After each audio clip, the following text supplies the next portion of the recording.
लिए बैठ गए। अभी यज्ञ चल ही रहा था।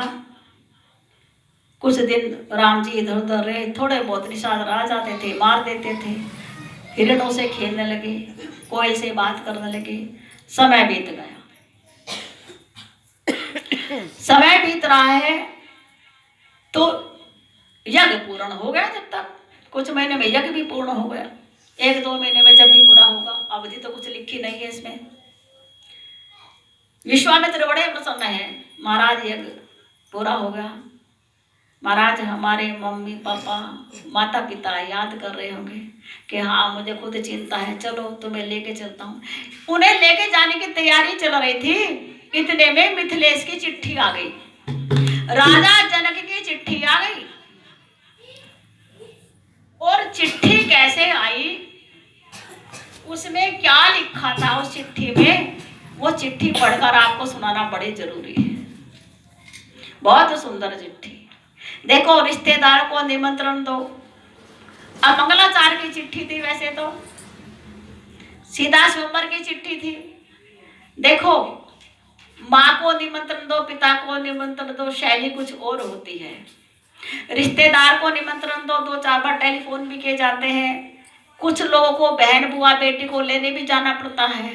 लेकिन जब गुरु को चिट्ठी लिखी जाती है, गुरु को निमंत्रण भेजा जाता है, तो उसकी भाषा अलग ही होती है।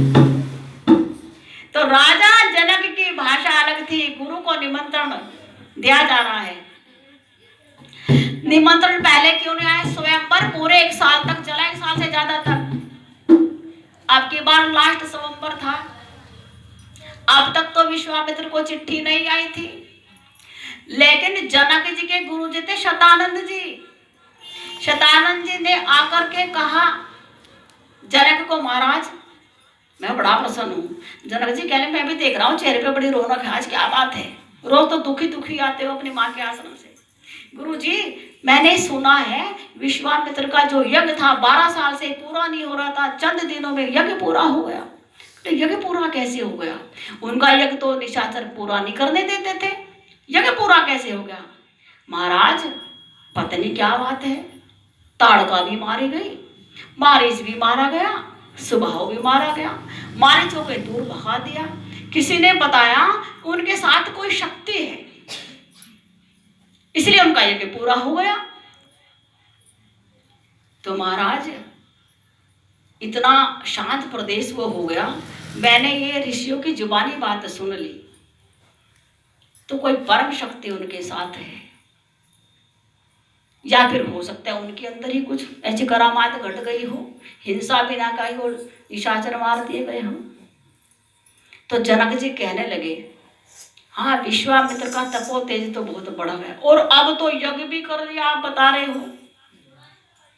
अब तक तो मैंने उनको इसलिए नहीं बुलाया था, इतने स्वयंवर इतने दिन से चल रहा है कि वो तो यज्ञ में बैठे हैं, यज्ञ की दीक्षा ले रखे, यज्ञ की दीक्षा तब ली जाती है तो वेदी पे से उठता नहीं। तो लेकिन अब यज्ञ पूरा हो गया, मेरे यहाँ इतने ऋषि महर्षि आते हैं, तो इनको तो बुलाना चाहिए। तो जनक ने चिट्ठी लिखी विश्वामित्र जी के लिए